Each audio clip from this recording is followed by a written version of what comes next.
¿Cómo están? Muy buenas noches. Bienvenidos a esta edición de Willax Noticias. Hoy martes. ¿Cómo están, Maricel? ¿Cómo están todos? Vamos de inmediato con nuestros titulares. Hoy la fiscal de la Nación rechazó la propuesta de la Junta Nacional de Justicia de solicitar suspenderla temporalmente. En conferencia de prensa, Delía Espinosa una vez más habló de Willax. El ministro de Justicia, Juan José Santibáñez, participó hoy en el Consejo de Derechos Humanos de las Naciones en Suiza. En su intervención dijo que el Perú evalúa su participación o no en este organismo. Cientos de efectivos policiales intervinieron 32 inmuebles como parte del mega operativo que buscaba capturar a los integrantes de los DESA 2, una organización criminal dedicada a la extorsión y al sicariato a empresas de transporte.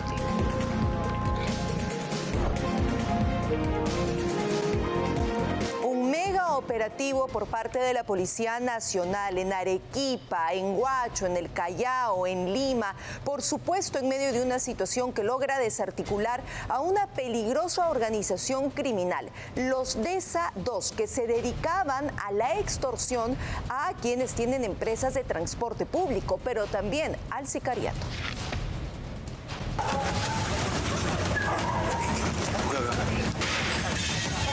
Entraron con todo para desbaratar a una sangrienta organización criminal denominada los DESA 2, en un edificio ubicado en la segunda etapa de la Asociación Los Portales del Naranjal, en San Martín de Porres. Rompieron las puertas y fueron en búsqueda del cabecilla, el ciudadano venezolano Jorman Barrios Martínez, que con tan solo 25 años era la mente criminal que jalaba los hilos de un grupo de sanguinarios extorsionadores, conocidos también como los occidentales, que eran el terror de varios negocios y empresas de transportes de la capital. Fue un mega operativo realizado en simultáneo en Lima, Callao, Arequipa, Tumbes y el penal de Huacho, con más de 600 efectivos policiales y con participación del Ministerio Público. Este es uno de los principales que manda a ejecutar a los cobradores, a los microbuseros, meterle balas, bombas. Este señor cree que está en su país. Hemos podido detectar que esta organización criminal son los autores directos a más de 10 empresas de transporte. Han venido extorsionándolas a través del miedo, aterrorizándolas. En el inmueble de Jorman se encontraron armas de fuego y hasta dinamita, además de 2 vehículos, uno de ellos de alta gama. Según este organigrama, los DESA 2, liderado por Jorman, tenía un brazo armado, comandado por Brian Franco y otro ciudadano venezolano aún no capturado. Además de un brazo financiero encabezado por la peruana Sara Paredes Oyola y su esposo, el ciudadano venezolano Armando Córdoba, ambos capturados en su casa de San Miguel. Tenemos el congelamiento de 50 cuentas y hemos inmovilizado cerca de 20 millones de soles. Esto bajo 7 empresas de fachada y bajo la modalidad del pitufeo para no despertar sospechas. Más de 22 millones de soles circularon por Ecuador, Colombia y Venezuela y luego regresaban al Perú para comprar activos como inmuebles, autos, armas y motos.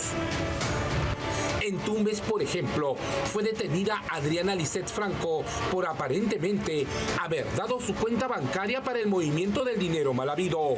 Como son paisanos de repente, ha prestado la cuenta, hay una cuenta que le han hecho un depósito de 500 soles y otro de 350, nada más.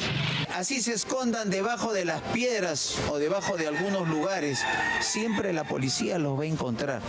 Los va a encontrar y le van a hacer pagar sus culpas. Los detenidos fueron llevados a la sede de la DIRINCRE en el centro de Lima y el 8º Juzgado de Investigación Preparatoria Nacional dispuso la detención preliminar por 10 días de todas estas personas para las diligencias correspondientes.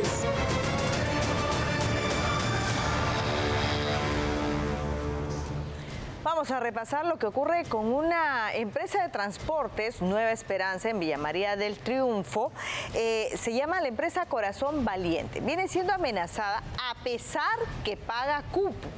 ¿no? Esta sería ya la enésima vez que reciben estos mensajes. Una pistola apuntando directamente a una de las unidades de la empresa de transporte Corazón Valiente. Es el método de terror que utilizan los extorsionadores para obligar a que cumplan con el pago de sus cuotas criminales. 10 soles diarios prácticamente, ¿no? Ya 35 unidades multiplícalo, casi como 7.000 soles al mes, y es fuerte cantidad. Y aparte que hemos pagado una inscripción también, te piden como una matrícula antes de empezar. Los delincuentes no solo envían estos videos intimidatorios, sino también mensajes de WhatsApp en los que advierten que atentarán contra la vida de un chofer si la empresa no cede a sus exigencias. Nosotros vamos a un grupo, apareció otro grupo en Chorrillos, y así sucesivamente, de repente como pasamos por San Juan también van a aparecer grupos de San Juan, no se sabe hasta dónde llegaremos.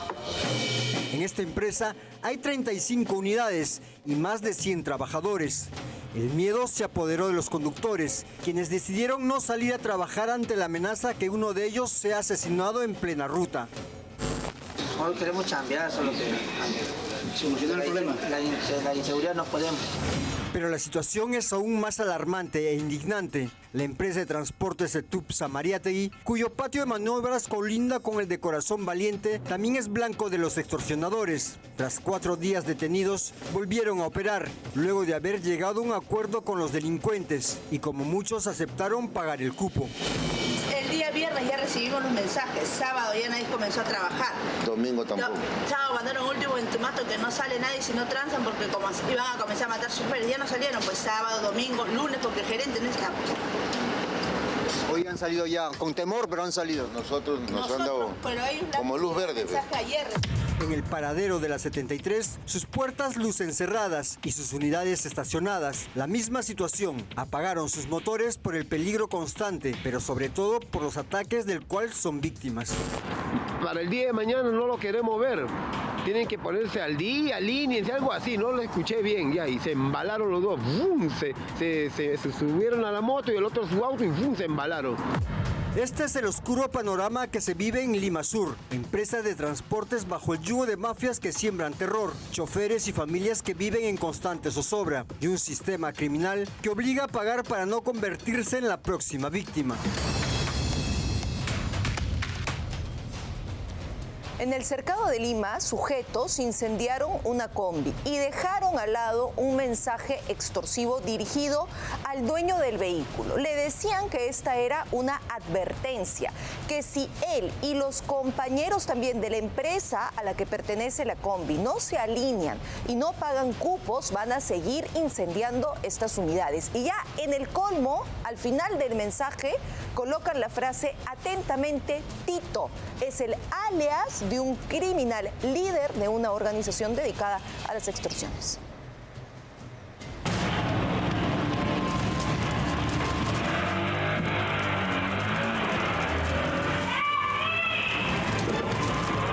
Cada unidad que no se comunique al nuevo número o que no esté al día conmigo será quemada, y así una a una las iré quemando. Atentamente, Tito. Hicieron arder en llamas esta combi. Es la respuesta que dan a sus víctimas, a quienes los obligan a pagar el cupo de 5 soles diarios, a cambio de no realizar estos atentados. Los atacantes fueron registrados en esta motocicleta. Llegaron al jirón Alonso del Rincón en Cercado de Lima.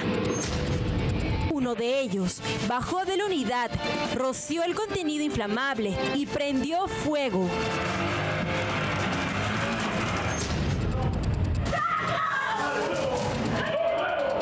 Alias Tito cumplió su amenaza y quemó la combi de su víctima en la puerta de su casa. La desesperación se apoderó de los vecinos. Con baldes de agua en mano, apagaron el fuego que terminó calcinando la unidad. Intentamos conversar con la víctima, sin embargo, no quiso declarar por miedo a que le puedan hacer algo. Solo nos dijo que ya colocó la denuncia. Llegamos al paradero inicial ubicado en el Jirón Chancay, pero no encontramos a estas unidades que recorren la ruta Reynoso hasta Planeta. Seguimos el recorrido hasta la Avenida Argentina y conversamos con los conductores de otra empresa de transporte público. Lo que escuchamos fue alarmante. 5 soles me dices.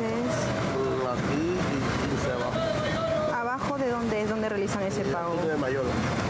De Centurias de Mayolo. 15 soles. O sea, en total ustedes pagan 20 soles. Toda una jornada completa, todo un día. Este es el segundo ataque en un mes contra transportistas de la ruta Reynoso-Planeta.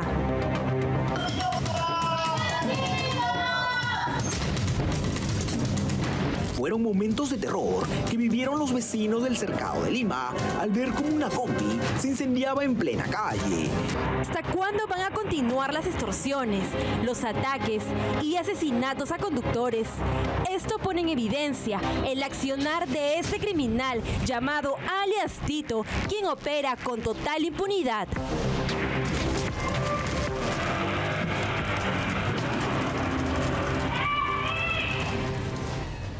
Bueno, y por eso es que ha caído tan mal que el ministro del Interior, Carlos Malaver, declarase públicamente que extraña la delincuencia de años anteriores, la delincuencia peruana, ¿no? Y esto no sé qué quiso decir, la verdad, porque nadie extraña ningún tipo de delincuencia. No debería haber esas frases, porque la verdad lo que queremos es paz, lo que queremos es tener la tranquilidad que el gobierno todavía no nos está dando. Veamos las reacciones. ¿Un lapsus o un impulso de sinceridad? Quizás ahora en la actualidad extrañamos a nuestros delincuentes. Con esta frase que parece extraída de un meme, el ministro del Interior, Carlos Malaver, pretendió explicar cómo la delincuencia ha aumentado su crueldad y se ha convertido en una amenaza más difícil de atacar. Ahora no, ahora primero te disparan o te matan para después quitarte tu patrimonio. Sus desafortunadas declaraciones no han pasado desapercibidas en el Congreso de la República, desde donde su presidente, José Gerí, lo ha llamado a la conciencia. Hay un exceso verbal de parte del señor ministro. Obviamente tenemos que combatir con lo que tenemos, la delincuencia, y creo que ese tipo de declaraciones no ayudan mucho al entendimiento entre los poderes y además creo que genera un poco de desazón en la ciudadanía. Desde Perú Libre ven con asombro como el titular del Interior pretende destacar una aparente evolución de la delincuencia en lugar de condenarla. O sea que estábamos felices de tener delincuentes, sean lo que sean, aquellos de navaja y chaira, ¿no? Y ahora pues son de pistola y de armas de mayor calibre. Entonces está queriendo decir que hemos evolucionado también en temas de delincuencia. En tanto, para el bloque democrático, sus palabras pasan por un desconocimiento del sector que lidera. Para que veamos la calidad que tenemos de ministros que no saben ni siquiera lo que están planteando ni diciendo. Lo cierto es que esta polémica frase se suma a otras que han salido de Palacio de Gobierno, como el menú de 10 soles o esa que asegura que en el Perú no se pasa hambre. A veces hasta con 10 solcitos hacemos sopa, segundo y hasta postrecito, ¿cierto? Que en el Perú no se pasa hambre. Hasta en el último pueblo del Perú se come de manera contundente.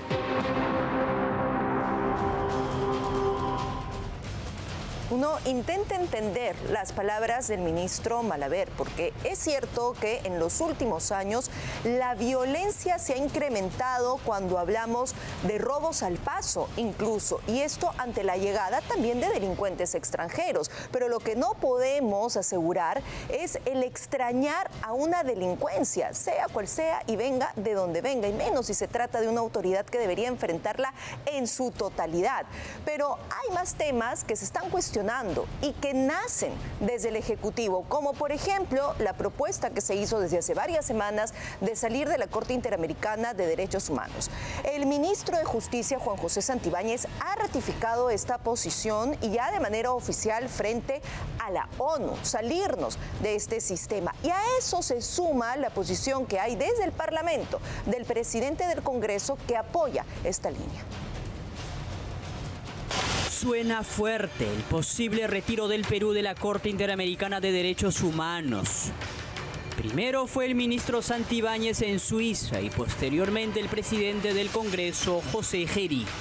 El Perú seguirá evaluando su permanencia en el sistema interamericano de derechos humanos. Particularmente estoy a favor del retiro de la Corte. Una muestra de ello es esta situación que se está presentando y que el ministro Santibáñez está expuesto con esa claridad. Desde la mesa directiva y las bancadas democráticas ven con buenos ojos la salida de nuestro país de la CIDH por su sesgo ideológico. Entonces esas comisiones no tienen ninguna trascendencia ni importancia, solamente la mafia caviar acá les da alguna credibilidad cuando no la tienen. Esas comisiones de Naciones Unidas están integradas por las peores dictaduras.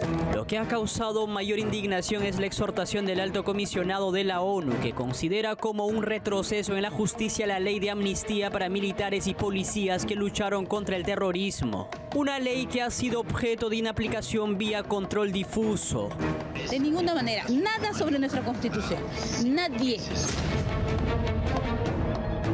Desde la izquierda respaldan la decisión del sexto juzgado de investigación preparatoria de rechazar la aplicación de la reciente ley de amnistía en un caso de Cusco. Qué bueno saber que hay jueces que respetan la Constitución y los derechos humanos.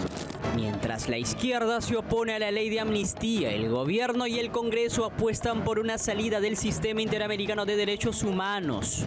Lo cierto es que si la gestión de Boluarte opta por este camino, está a contrarreloj. Y ni a contrarreloj, porque la verdad es que para su aplicación tendrían que pasar por lo menos 3 años. ¿Y qué tal si el próximo gobernante dice, no, desisto de esta renuncia, de esta demanda al Pacto de San José? Todavía nada está dicho. Lo que sí tiene, parece, las horas contadas es la posición o el cargo de la señora Delia Espinosa como fiscal de la Nación. La Junta Nacional de Justicia está proponiendo suspenderla por 6 meses.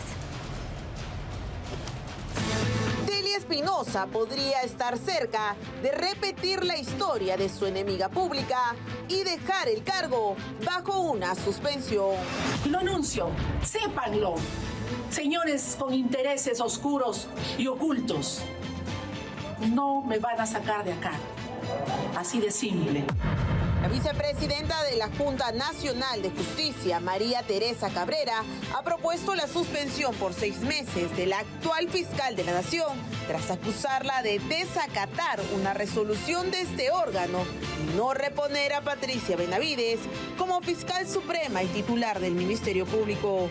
Esta decisión se da a raíz de una denuncia presentada en junio pasado por el abogado Luis Miguel Calla. Creemos por eso de que la señora Delia Espinosa faltó a la ley de la carrera fiscal con faltas graves que corresponden o que conllevan a una destitución. Precisamente, lo que se le cuestiona a Espinosa es desconocer la resolución de reincorporación de Benavides, ejercer ilegalmente el cargo, negarse a cumplir funciones e instigar a obstaculizar el mandato de la JNJ al atrincherarse en la Fiscalía con una vigilia de por medio. Para la jueza Cabrera, la resistencia de Benavides está evidenciada y documenta diversas acciones, como el envío de oficios solicitando documentación considerada innecesaria, además de declaraciones públicas en oposición a la Junta Nacional de Justicia. Y la prueba más palpable que tenemos de que esta resolución debería de haber sido ejecutada es que el Poder Judicial sí repuso en el cargo de manera inmediata a la señora Emma Patricia Vargas, hermana de la señora Patricia Benavides, que también estaba incluida en la resolución 281. Si el pleno de este órgano acoge la propuesta, Espinosa sería apartada temporalmente del cargo en medio de un proceso disciplinario que podría derivar en sanciones más severas, como ser separada del Ministerio Público. Lo que corresponde aquí es que el fiscal supremo más antiguo sea quien asuma el cargo interino de fiscal de la Nación.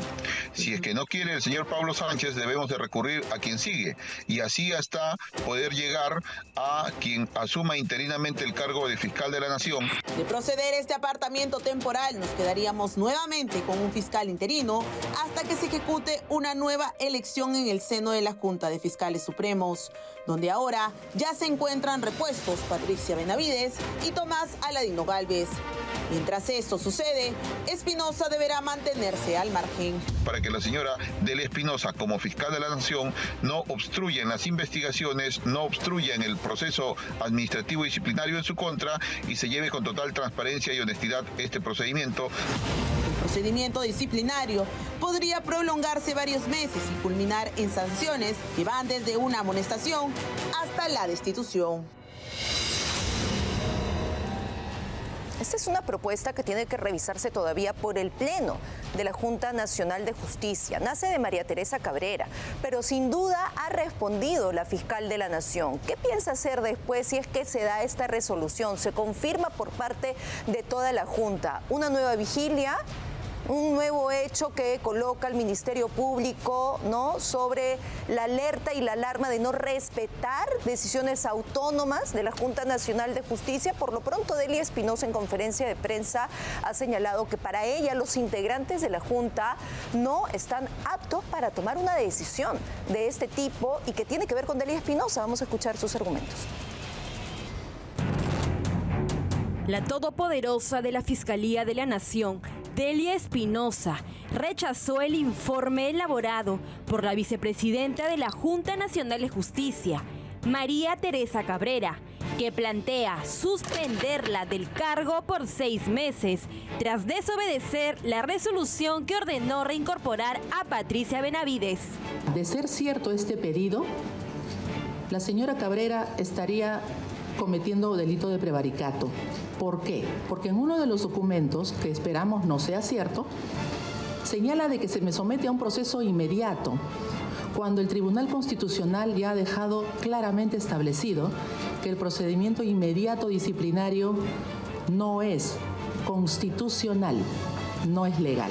Delia Espinosa volvió a lanzar sus dardos contra la Junta Nacional de Justicia, cuando señaló que carece de atribuciones constitucionales para decidir quién ocupa o no la dirección del Ministerio Público.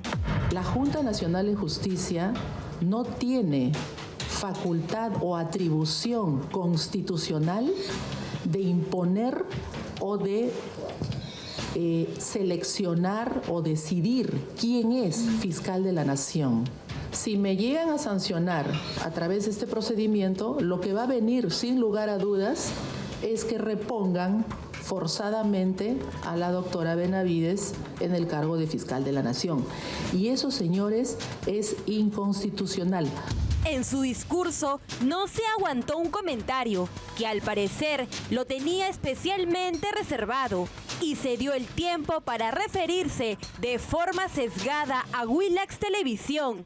Sí, era la fiscal de la Nación totalmente fuera de la realidad. Este procedimiento iniciado contra mi persona y en la que en realidad han recabado prácticamente todos sus fotos o sus registros de prensa, prácticamente ha recurrido a la única fuente Willax, ¿no?, que es un canal ya conocido que también desinforma bastante.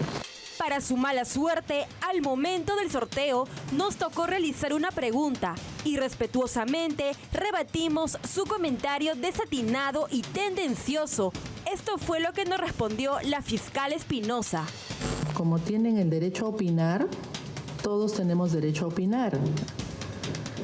Ustedes han venido desinformando respecto de actividades del Ministerio Público, de miembros del Ministerio Público. Solamente me voy a referir a nuestra institución, el Ministerio Público. En todo caso, ustedes evalúen, todos evaluamos y como le repito, es un derecho a la opinión, eso no es un ataque. En Willax hemos informado con documentos, videos y testimonios las diversas irregularidades, el incremento financiero y la sorpresiva adquisición de propiedades de algunos fiscales, y eso es más sólido que una opinión. A través de su defensa legal, Delia Espinosa presentó un escrito ante la Junta Nacional de Justicia en el que se solicita que la magistrada María Teresa Cabrera y los miembros titulares de dicha entidad se inhiban en el procedimiento disciplinario en su contra. Solicita además que dicho procedimiento disciplinario se suspenda. Bueno, es que a la fiscal no le gustan las críticas. No, cuando se trata de ella nos dice que desinformamos, pero no tiene la capacidad de documentarse y decir uno a uno los casos en los que, según ella, se ha desinformado, porque no hay. Porque a ella le gusta ir a estas entrevistas donde ella son complacientes, flexibles con ella, no le repreguntan, no la cuestionan, ¿no? Como si el Ministerio Público fuera el país de las maravillas, funcionara perfectamente, como si ella nunca hiciera pijamadas, ¿no? Y desacatara algunas resoluciones, porque tampoco le gustan acatar resoluciones. Entonces, no le gustan acatar resoluciones, no le gusta que la cuestionen, ahora seguramente no le va a gustar que la suspendan por 6 meses. Vamos a ver qué pasa. Vamos a otros temas. Miles de historias lo esperan en librerías Entre Páginas, desde cuentos para los más pequeños hasta novelas y ensayos para los grandes. No olvide visitarnos en nuestro nuevo local ubicado en José Larco 508 Miraflores. Lo esperamos. Encuéntrenos también en nuestra web en www.entrepaginas.pe. Librerías Entre Páginas, el placer de leer.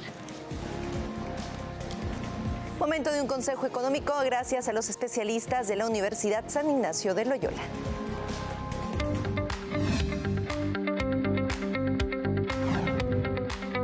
¿Qué tal? ¿Cómo están? Bienvenidos a un nuevo Consejo Económico. El día de hoy nos acompaña Jorge Javier Vidalón. Él es director de la carrera de Administración y Gestión Ambiental de la Universidad San Ignacio de Loyola. Jorge, un gusto volver a conversar contigo. Igualmente, Augusto. ¿Puedes administrar tu empresa sin tener oficinas? ¿Ya es posible esto? En realidad sí es posible, Augusto, pero estamos todavía en un proceso de adaptación. Y en Latinoamérica, porque en el Perú no hay muchos estudios al respecto, porque todavía no muchas empresas lo están adaptando, durante la semana las personas que trabajan tiempo completo en oficina trabajan de 3 días a más, de manera presencial. Y cuando uno quiere reclutar a una persona, a un talento, normalmente uno de los factores que preguntan hoy es ¿y cómo es la modalidad de trabajo? ¿Es híbrida? ¿Es totalmente presencial? Y más o menos el 54% decide trabajar en la empresa dependiendo de la modalidad que tiene. Y eso me imagino que está empezando a generar un cambio ya en la percepción de las empresas respecto del nuevo talento que los obliga a ser más flexibles en ese aspecto. Un reto muy importante que tienen los administradores, porque estamos hablando justamente de cómo administramos una organización sin oficinas. Entonces, una cosa que tienen que hacer mucho es mantener la cultura. ¿Y cómo mantengo la cultura? Principalmente, primero empezando por la empresa como la tengo. Es decir, comienzo a crear open space o espacios abiertos para un poco romper los paradigmas de que tú tienes tu oficina y tú tienes que trabajar en tu oficina. Ahora no. Ahora las empresas están empezando a generar espacios de coworking, de tal manera que tú vas a un sitio hoy día y mañana vas a otro. Pero el cambio se viene con todo y hay que adaptarse. Hay que adaptarse, exactamente. Muy bien, Jorge, gracias por haber estado con nosotros y con ustedes será hasta el próximo Consejo Económico. Gracias.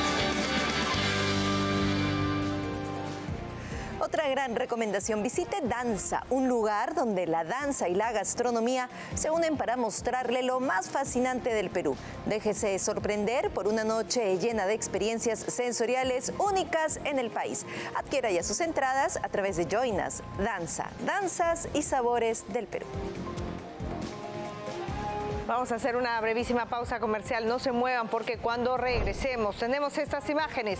Un equipo de Willax llegamos hoy al frontón, allí donde pretenden construir este penal. Vamos a tener todos los detalles. Y también explota este vehículo mientras echaban gasolina y fallece quien se encontraba al interior. Con los detalles, regresamos. Siente el Perú en danza, una experiencia inmersiva asombrosa. Adquiere tus entradas en Join Us. Conoce más en www.danzaperú.pe.